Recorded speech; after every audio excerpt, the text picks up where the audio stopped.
Hello बच्चों, मेरा नाम विकास शर्मा है और आज हम फिजिकल केमिस्ट्री के बहुत ही शानदार चैप्टर आयनिक इक्विलिब्रियम और उसका भी एक बहुत ही मज़ेदार सब टॉपिक बफर सॉल्यूशन उसको डिस्कस करने जा रहे हैं। ठीक है, तो सबसे पहले हम अगर बात करें बफर सॉल्यूशन की, देखो सॉल्यूशन हम ऑलरेडी जानते हैं क्या होता है, मिक्सचर ऑफ सब्सटेंसेस, यानी कि दो या दो से ज़्यादा चीज़ों का मिक्सचर। तो यहाँ पर भी वैसा ही होगा, बट इस नाम में बफर में ऐसा कुछ अलग क्या है, कुछ तो डिफरेंट बात होगी कि इसको हमने डिफरेंट नाम दिया है। ठीक है, तो उसको समझने के लिए सबसे पहले हम इसके डेफिनेशन पार्ट की बात करते हैं कि एक्चुअल में ये सॉल्यूशन होता क्या है। तो देखो इसकी वो खास बात क्या है, डेफिनेशन लिख लेते हैं। The solution which resist the change in pH of the solution when small amount of strong acid or strong base added into it। अब समझने की कोशिश करना, डेफिनेशन को दोबारा रीड कर लेते हैं।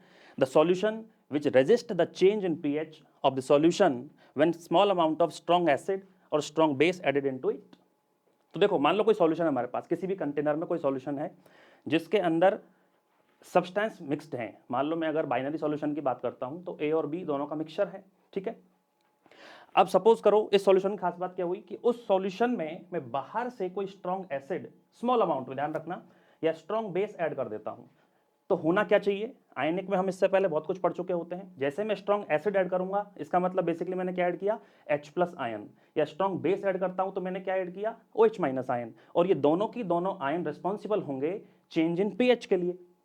लेकिन इस सॉल्यूशन के अंदर कुछ ना कुछ ऐसा मैकेनिज्म होता है कि जो भी मैं H+ या OH- बाहर से ऐड कर रहा हूं उसको नेग्लेक्ट कर देगा या उसके इफेक्ट को बिल्कुल ही खत्म कर देता है ताकि पीएच चेंज ना हो।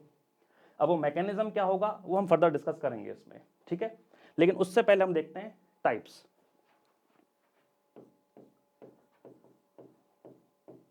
टाइप्स ऑफ बफर सॉल्यूशन, क्योंकि इसके डिफरेंट टाइप्स पर बहुत टाइप्स के क्वेश्चन बन जाते हैं अलग अलग एग्जाम्स में, नीट जेईई में।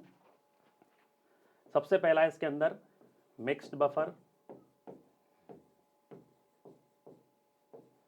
जिसको फर्दर यदि मैं सब डिवाइड करूं मिक्स्ड के अंदर, पहला होता है एसिडिक बफर एंड बी है इसके अंदर बेसिक बफर सॉल्यूशन। ठीक है, पहले के दो पार्ट हो गए मिक्स्ड बफर के। दूसरा है इसके अंदर simple buffer. Simple buffer, simple buffer जैसे कि ऊपर लिखा हुआ है मिक्स्ड बफर यानी दो चीजों का मिक्सचर होगा। अगर मैं सिंपल बफर की बात करता हूं, ये हम कहीं ना कहीं ऑलरेडी पढ़ चुके होते हैं जब हम सॉल्ट हाइड्रोलिसिस की बात करते हैं। याद करो बच्चों, जब हमने सॉल्ट हाइड्रोलिसिस पढ़ा होगा उसके अंदर एक लास्ट टाइप का सॉल्ट आता है week acid weak base type salt. तो उस टाइप के सॉल्ट सॉल्यूशन को ही हम बोलते हैं सिंपल बफर। तो लिख देता हूं यहां पर कि सिंपल बफर कौन सा होगा, aqueous solution of weak acid weak base type salt. For example, अब weak acid weak base type salt कोई भी इमेजिन कर सकते हैं अपन, जैसे कि मैं कुछ एग्जांपल लिख देता हूं, CH3COONH4 अमोनियम एसीटेट। ये किससे बना है, एसिटिक एसिड और NH4OH से। दोबारा लिख देता हूं इसको,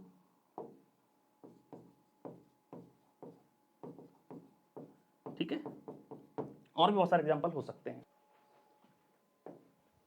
ठीक है, अब इसके बाद हम इन टाइप्स को थोड़ा डिटेल में पढ़ने की कोशिश करेंगे। ठीक है, मिक्स्ड बफर को भी सिंपल बफर को भी, उनको आइडेंटिफाई कैसे करते हैं, वो सॉल्यूशन किन किन चीज़ों से मिलकर बना है, उन पर कैसे क्वेश्चन बन सकते हैं। ठीक है, या किस प्रकार के रिएक्शन से हमें बफर सॉल्यूशन मिल सकता है, सारी की सारी कैटेगरी हम देखेंगे। तो सबसे पहले शुरुआत कर रहे हैं अपन, पहला है मिक्स्ड बफर। और मिक्स्ड के अंदर भी हमने दो देखे थे, एसिडिक बफर और बेसिक बफर। तो साइड बाय साइड दोनों को समझना बहुत आसान रहेगा, तो पैरेलली समझेंगे अपन इसको। एक तरफ लिख रहा हूं मैं एसिडिक बफर, दूसरी तरफ बेसिक बफर।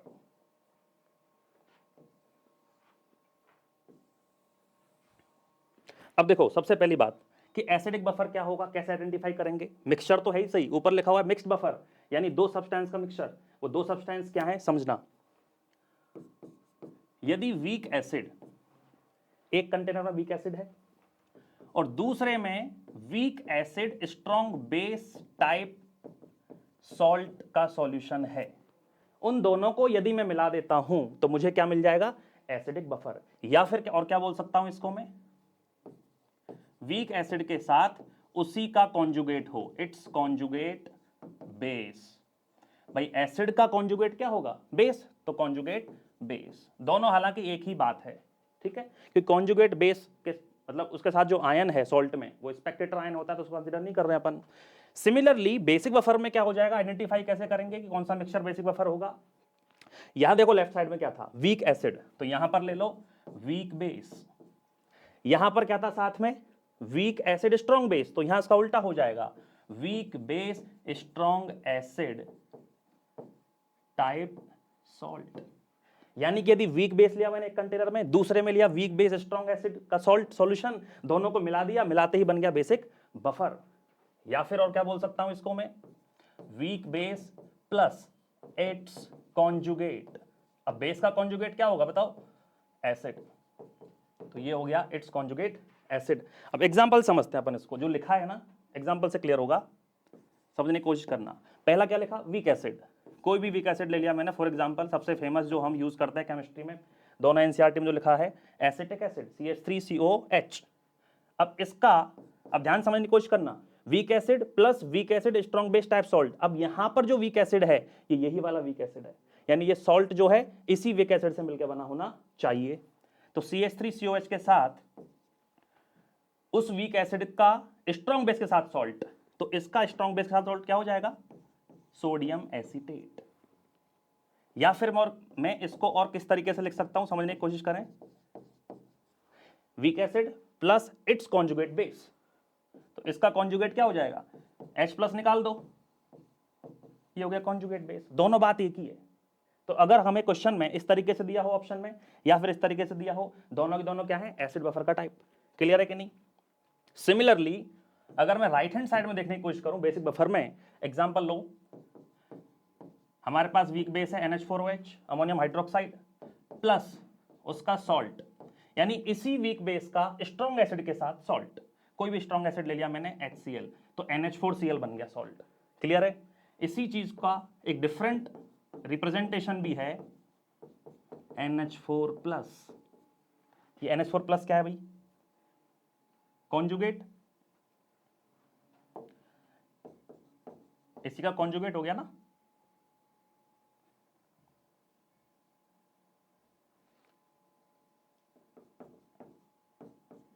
ठीक है, इस तरीके से रिप्रेजेंट कर सकते हैं। अब मुद्दा यह है कि इस सॉल्यूशन में मान लो इन दोनों का मिक्सचर है, यही वाला हमने बफर ले लिया, इधर ये वाला बफर ले लिया। अब ऐसा क्या हो रहा है कि पीएच को चेंज नहीं होने दे रहा। मेरे पास सॉल्यूशन था CH3COH, एक कंटेनर है उसमें CH3COH भी है और CH3COONA भी है, दोनों का मिक्सचर। अब हमने क्या किया, थोड़ा सा स्ट्रॉन्ग एसिड मिला दिया, तो पीएच चेंज होनी चाहिए। तो ऐसा क्या है कि पीएच चेंज नहीं हो रही है, तो उसकी हम बात करते हैं बफर एक्शन की। तो समझने की कोशिश करना, buffer action. Buffer action basically वो मैकेनिज्म जो पीएच चेंज को रेजिस्ट कर रहा है, या मैं बोलूं सिग्निफिकेंट अमाउंट में चेंज नहीं होने दे रहा है। बफर एक्शन यानी बफर सॉल्यूशन के अंदर जो एक्शन हो रहा है पीएच को रेजिस्ट करने के लिए, पीएच चेंज को रेजिस्ट करने के लिए। तो समझने की कोशिश करना, मान लो यही वाला बफर सॉल्यूशन है CH3COOH प्लस CH3COONA। क्लियर है।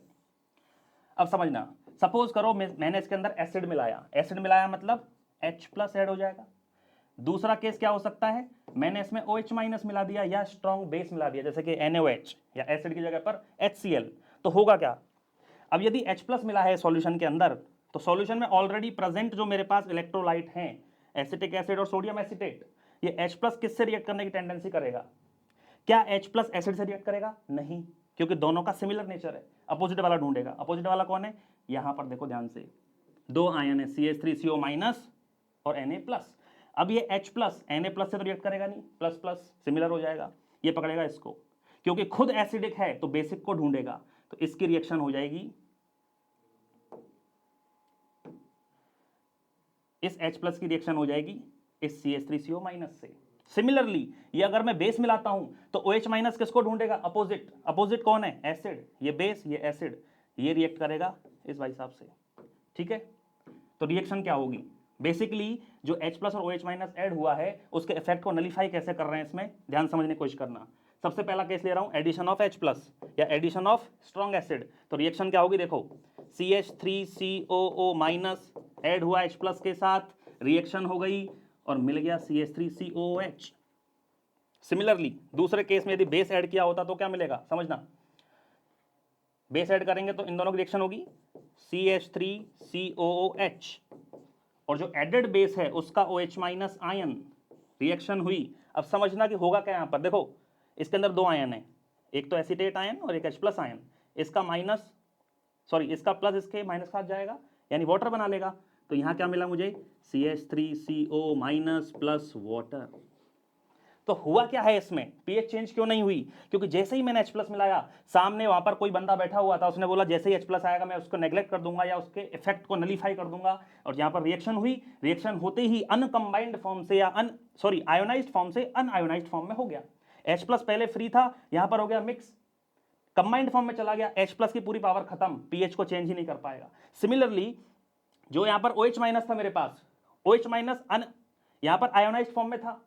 आयोनाइज्ड फॉर्म में जब तक OH है उसके पास पावर है पीएच को चेंज करने की, लेकिन हुआ क्या? यहां पर पहले से मौजूद एसिटिक एसिड ने उस OH- को कंबाइंड फॉर्म में पानी बना दिया उसका। देखो अब पानी तो न्यूट्रल होता है, पीएच को चेंज नहीं होने देगा, तो पीएच चेंज को कुछ इस तरीके से रेजिस्ट कर पा रहा है।